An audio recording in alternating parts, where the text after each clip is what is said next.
በስመ አብ ወወልድ ወመንፈስ ቅዱስ አሐዱ አምላክ አሜን።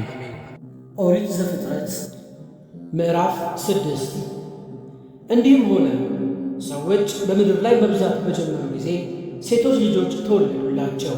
የእግዚአብሔር ልጆችም የሰው ሴቶች ልጆች መልካሞች እንደሆኑ አዩ። ከመረጧቸውም ሁሉ ሚስቶችን ለራሳቸው ወሰዱ። እግዚአብሔርም መንፈሴ በሰው ላይ ለዘላለም አይኖርም፣ እርሱ ሥጋ ነውና ዘመኖቹም 120 ዓመት ይሆናሉ አለ። በእነዚያ ወራት ኔፊሊም በምድር ላይ ነበሩ። ደግሞም ከዚያ በኋላ የእግዚአብሔር ልጆች የሰውን ሴቶች ልጆች ባገቡ ጊዜ ልጆችን ወለዱላቸው። እነርሱም በድሮ ዘመን ስማቸው የታወቀ ኃያላን ሆኑ። እግዚአብሔርም የሰው ክፋት በምድር ላይ እንደበዛ የልቡ ሐሳብ ምኞትም ሁልጊዜ ፈጽሞ ክፉ እንደሆነ አየ። እግዚአብሔርም ሰውን በምድር ላይ በመፍጠሩ ተጸጸተ፣ በልቡም አዘነ።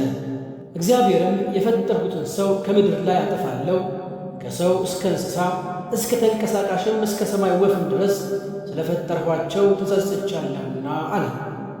ኖህ ግን በእግዚአብሔር ፊት ሞገስን አገኘ። የኖህ ትውልድ እንዲህ ነው። ኖህም በትውልዱ ጻድቅ ፍጹምም ሰው ነበረ። ኖህ አካሄዱን ከእግዚአብሔር ጋር አደረገ። ኖህም 3 ልጆችን ሴምን፣ ካምን፣ ያፌትንም ወለደ። ምድርም በእግዚአብሔር ፊት ተበላሸች፣ ምድርም ግፍን ተሞላች። እግዚአብሔርም ምድርን አየ፣ እነሆም ተበላሸች፣ ሥጋን የለበሰ ሁሉ በምድር ላይ መንገዱን አበላሽቶ ነበርና። እግዚአብሔርም ኖኅን አለው፣ የሥጋ ሁሉ ፍጻሜ በፊት ደርሷል፣ ከእነርሱ የተነሣ ምድር በግፍ ተሞልታለችና እኔም እነሆ ከምድር ጋር አጠፋችኋለሁ። ከጎፈር እንጨት መርከብን ለአንተ ሥራ፣ በመርከቢቱም ጉርጆችን አድርግ፣ በውስጥም በውጭም በቅጥራን ለቅልቃት። እርሷንም እንዲህ ታደርጋታለህ፣ የመርከቢቱ ርዝመት 300 ክንድ፣ ወርዷ 50 ክንድ፣ ከፍታዋ 30 ክንድ ይሁን። ለመርከቢቱም መስኮትን ታደርጋለህ፣ ከቁመቷም ክንድ ሙሉ ትተህ ጨርሳት። የመርከቢቱንም በር በጎኗ አድርግ፣ ታችኛውንም ሁለተኛውንም ሦስተኛውንም ድርብ ታደርግላታለህ። እኔም እነሆ ከሰማይ በታች የሕይወት ነፍስ ያለው ሥጋ ሁሉ ለማጥፋት በምድር ላይ የጥፋት ውኃ አመጣለሁ። በምድር ላይ ያለ ሁሉ ይጠፋል። ቃል ኪዳኔንም ከአንተ ጋር አቆማለሁ። ወደ መርከብም አንተ ልጆችህንና ሚስትህን የልጆችህንም ሚስቶች ይዘህ ትገባለህ።